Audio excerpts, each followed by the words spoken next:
Bonjour tout monde, and welcome to Musings with Fox. Welcome to my new office and my new setup. Background though is in flux. I don't know if I like it and what I'm gonna do with it, but you know, I just threw some of my favorite fall things on the back and we'll see how it goes. So the whole thing is new to me. I now have a desk in front of me. I have the lights more focused. I have a brand new lens. I mean, all kinds of exciting. So this is just kind of a big experimental thing. So for this video, I wanted to respond to all the really sweet, awesome comments you guys give me about my hair. And I get a lot of questions about how I maintain the color, what products I use to get the color, everything I do. And so I decided that since I am refreshing my hair, because I am going to StyleCon in Orange County on November 4th with Vintage or Tacky, we're flying down to Orange County to do StyleCon, I was like, my hair needs to be at the top of its game. Well, the top of its game is going to my stylist and having her do it. So obviously not the top of my game, but you know, the top of my game that I get in my own bathroom. So I'm gonna take you guys with me as I refresh my hair color, show you how I get it so vibrant. It's actually so vibrant the camera is darkening my hair color, and it's even brighter hot magenta than the camera is even really showing you guys. So I'll insert pictures of what my hair looks like right now with this color refresh. And yeah, so join me in my new bathroom, won't you? This hopefully isn't too echoey in a video, but you know, with all the moving and everything, I have been feeling just really stressed out. Moving is always stressful, even if there's lots of positives that come from it. You know, you're adjusting to a new location, new neighbors, new lots of things. And I realized what I was in desperate need of is some self-love. And a lot of you guys are very sweet and asked me what I do for my hair and how I upkeep it. So I thought I would just film a kind of chit-chatty, let's dye our hair together kind of video. So after putting on gloves, my second step is to put an oil-based face cleanser or just anything oil-based, Vaseline if that's what you prefer, around my hairline in the hopes that I don't get that pink. I don't really go all the way to my roots with my hair color, but sometimes I end up smacking myself in the face with it. So just for safety's sake, I'm gonna take Ultra Blend from Lush and get that along my hairline just to kind of protect myself. Sorry if it looks gross. It makes me look sweatier than I already am. I'm just wanting to stay not pink. Now that we're kind of protected, the third most important thing is to have a hair dyeing shirt, or I think most of us who dye our hair have some shirt that we don't care what happens to. I purposefully bought a white tank top to kind of enjoy the tie-dye effect. So this is all the different hair colors I have had. This is when I had orange and pink and purple tips. You can't really see the rose gold on here because the rose gold dye had so little actual pigment, and then lots and lots of magenta, obviously. So this is my hair dyeing top, and yes, I actually have washed it, and this is still what it looks like. The color. Typically when I refresh this hair color, what I prefer to use is a brand called Special Effects and their color Atomic Pink. I love Atomic Pink, one for its vibrancy, two because it is reactive under black light, and that is a lot of fun. It's a great dye that lasts a long time and doesn't transfer on your hands. When I first did this magenta back in 2016, I made the mistake of first refreshing with Manic Panic, and I turned my then phone case hot pink because I kept touching my hair and it got all over my hands and then all over my phone. So I have moved on from the Manic Panic, and so Special Effects Atomic Pink, sometimes with a dash of Cherry Bomb, is what I preferred to use. However, I'm a little spoiled, and because I have so much hair, my stylist has to make so much color to dye it.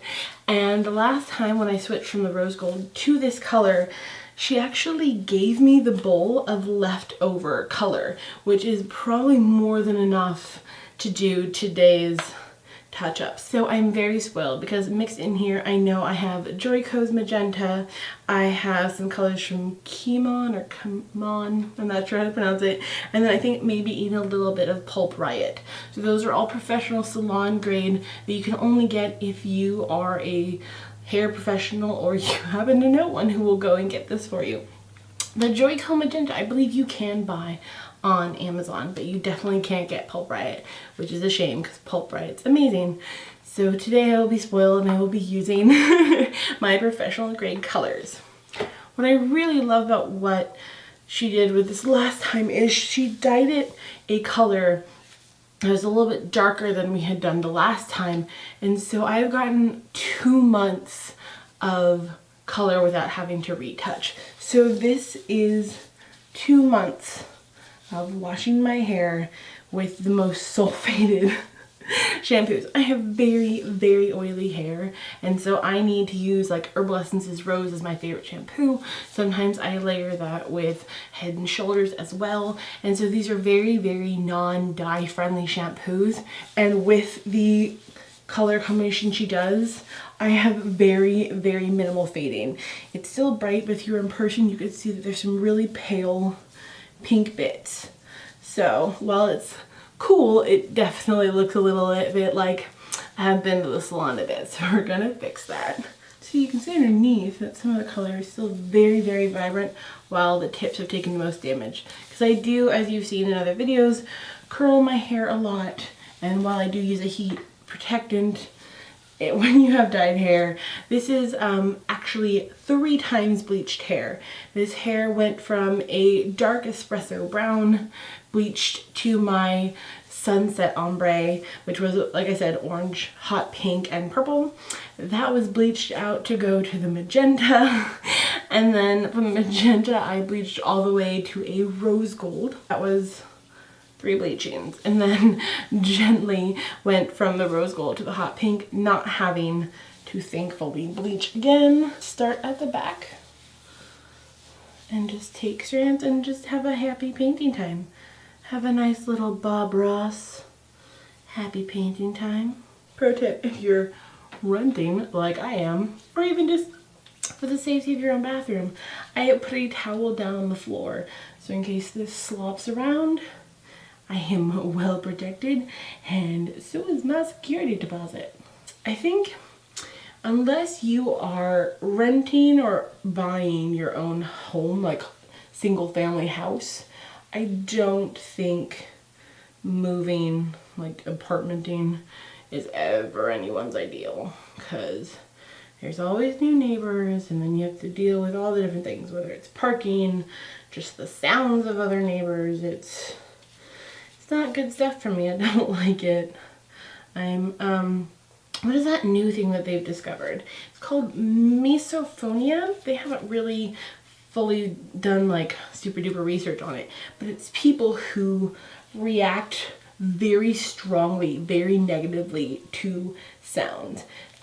Some people have it with people who chew with their mouth open or just make a lot of noise while they're chewing. I don't actually have that at all. I don't really care how much noise you make. I'm kind of a noisy eater. But I hate the sounds of footsteps. And guess what we now have? So I don't know about you, but guys, but I hate moving. I decided I am not meant for change. Change and I are not friends. We do not like each other. This is still the best, choice for us, because in the Bay, rents are insane. If you want to know what rents are like in the East Bay, a typical 2-bedroom starts at about $2,300 for the most part, unless you can find a kind of rundown 70s apartment for like $19,000, but mostly you're gonna be looking at the $2,300 and up range. And then renting a house, if it's just a 2-bedroom house, or even a 1-bedroom house actually, starts at about $3,000 a month. So yeah, so you take what you can do and you accept that there's some crappy factors with that, and hopefully you adjust. And lucky me, I have an amazing partner and we're working on solutions to things, and I'm dreaming of winning the lottery so I can buy a house and no longer have to rent. Alrighty, so once that's saturated, I'm really making sure to saturate the ends and just rub it and squish it in, because sometimes people just kind of paint it on and they don't rub it in, and then you realize that you've like missed all the hairs in between. Ooh, yeah, that's a great pink chest. Because we didn't think this through well enough. My hot pink towel is instead protecting the counter from me instead of protecting my skin. This is so much easier to do, guys, than when you try and have a multicolored hair. Because, oh gosh, I can't even tell you. So my sunset ombre, well, beautiful. Insert photo here. My sunset ombre was gorgeous and I loved it, and it was my first dabble into like vibrantly colored hair. I had orange hair that went to purple tips, and then I'm gonna go up a little high to overlap where the divide actually is to kind of help blend better this refresh. So my hair was orange and pink, alternating kind of chunks of the color that all faded into purple tips. So what I used to have to do was separate out the best I could all the pink hair from the orange hair, and then just go through and dye all the orange hairs orange until the purple tips. And then once they were saturated, I then used a hot pink. These were all Pravana colors that I was refreshing with back then. Pravana's orange and magenta, and I still do. If I can't get special effects, I highly recommend Pravana's magenta for refreshing magenta hair. And then I just slather on the purple to the ends, and it was just a lot of work. I think it took me about 2 hours, and with the orange, to keep it from going like brassy brown hair, I had to upkeep about every 2-3 weeks. So that was really awful. Like I said, on this one I can go about 2 to 3 months without refreshing. I did 3 months last year because I was going to have my hair color refreshed right before my wedding, so I obviously didn't want to do any touch-ups that I could mess up my hair, go the wrong kind of shade before the wedding. So I've gone 3 months, and it looks a little dusky, a little not quite grunge. I don't think you can get really grunge with pink hair. It just looked faded. Yeah, just like a gentle fade. Oh, I'm so excited to refresh that. That's been driving me crazy. These weird, like, baby pink hairs I've had on my face.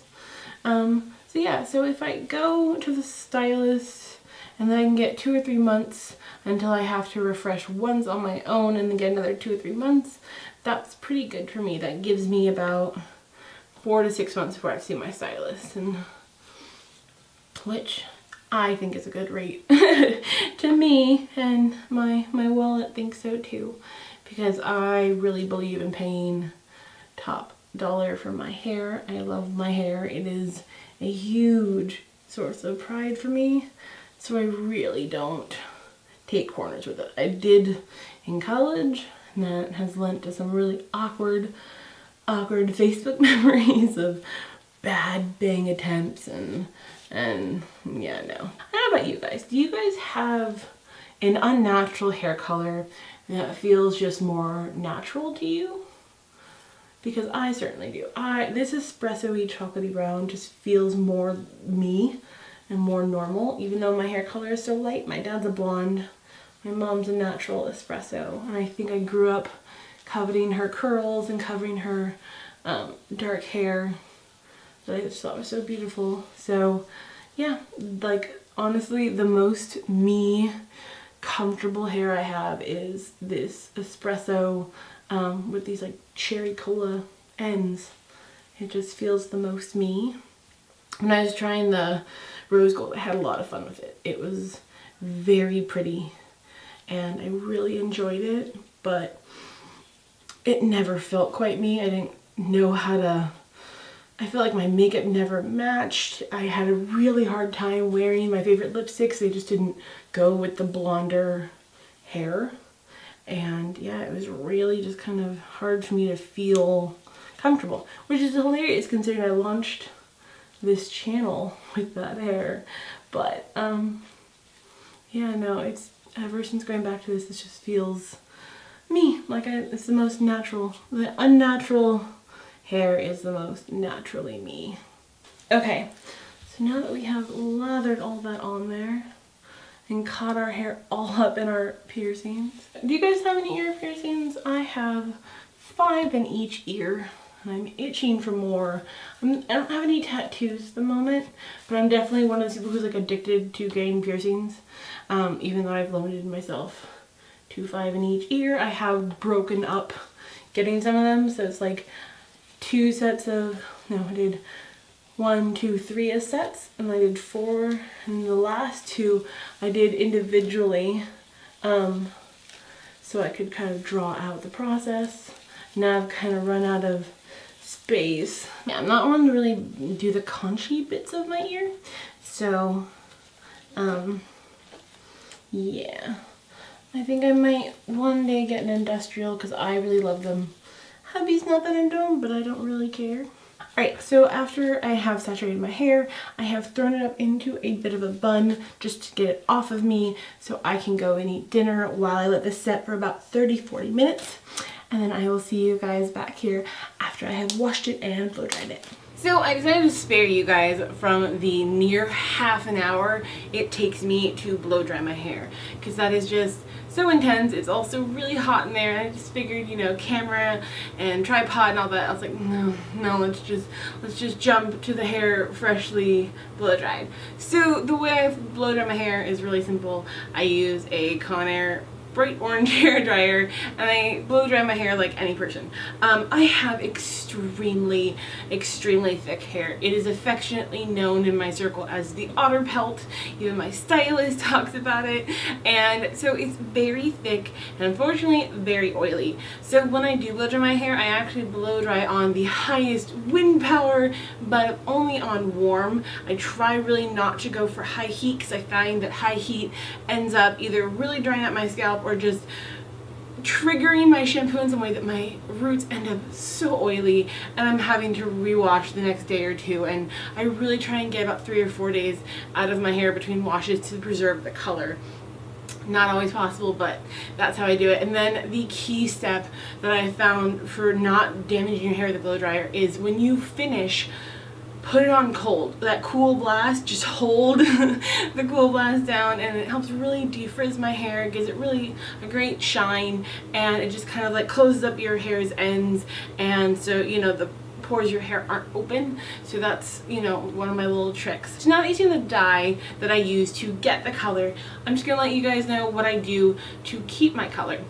The main trick, whether I've had my orange hair, my rose gold hair, my hot pink hair, the main trick that my stylist has taught me is the ends of your hair do not need the shampoo. Unless you're using a bunch of product and a lot of stuff, the ends of your hair don't need a shampooing. So what I do is when I wet all of my hair, I immediately go to my colored part and, you know, kind of cutting it off about here, and I slather that in conditioner. I use Herbal Essences Rose. Sometimes if, you know, my hair is feeling really parched, I will use a Joico K-Pack. I only use that about once a week, maybe once every other week. And so I use that as a protectant from what I'm about to do to my roots, which is, even though I do dye the roots of my hair, because my hair is so oily, I can't do sulfate-free shampoos. I have tried every method under the sun. I even talked to my stylist about it, and she agrees it's just not really gonna work for my hair. So I protect the color the best I can, and I use a sulfated shampoo on my roots. And because I'm using such an astringent kind of shampoo, I really need to protect my color or else it will really leach out. It's a very long lasting color, but I still protect it with conditioner. And honestly, that's the only way that hair that's been bleached 3 times has stayed that healthy, is I really nourish the colored hair and only put the astringent on the greasy parts of my hair. Because really it's your roots that get greasy, whether you touch it all day like I do, or, you know, you go to the gym, you sweat, whatever you do. But this part really doesn't need the astringent of a full shampoo. Even conditioner can get out hairspray. When I've curled my hair, the conditioner does just a great job of still cleaning my hair from the hairspray, because it's still something. So yeah, that's really the way that I really protect my color. You guys see that I curl my hair a lot, and for that's a really intense process on my hair, and because I have to go about 450 degrees, and if you see my Gamora tutorial, you know that it takes me about 40 minutes to curl my entire head. I try to use a Joico heat protectant, but sometimes that just really makes my hair kind of steam and fizzle and it's just kind of a mess, and then it's really crunchy. Yeah. But yeah, so that's, you know, I am still new to the colored hair game.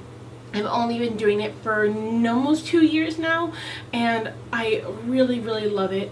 You know, if you've tried bright, vibrant hair, you'll know it just kind of makes you feel more at home than maybe your natural hair color does. Leave me your tips for what you do with your mermaid, unicorn, magic, fantasy hair down below. What's your favorite tip of color protecting, of maybe are you oily haired? Please, somebody be oily haired and help me out with a great shampoo. I honestly sat there the other night and just scanned every shampoo in the grocery store, and none of them say for oily hair. It's either dry and damaged, or dry, or oil, or normal and dry. Nothing ever says oily. One shampoo brand, a little bit of a high-end shampoo conditioner brand I love, is Kevin Murphy, and I really love the Hydrate Me, not line, it's like the little Hydrate Me Duo. Those ones have been great for my hair, especially after a fresh treatment. There is one supposedly that he makes that is great for oily hair, so I am going to try that out the next time I go see my stylist. But if you guys have any recommendations for oily, and I mean oily hair, please let me know. I would love some tips. I'll try it all out. Maybe I'll do a video on oily hair and all the things that I try. I'm willing to experiment here, because it's a hard oily life. So yeah, so let me know down below. Thank you guys for watching. I hope you enjoyed this kind of hangout, color refresh, how to upkeep mermaid hair video. As always guys, make sure to like, subscribe, comment. We've been going about what, 4 months strong? 5 months? Heading into our 6th month of videos. So yeah, I just want you to know I'm always thankful for you guys and my little channel that could. And yeah, I'll see you guys next time. Bye.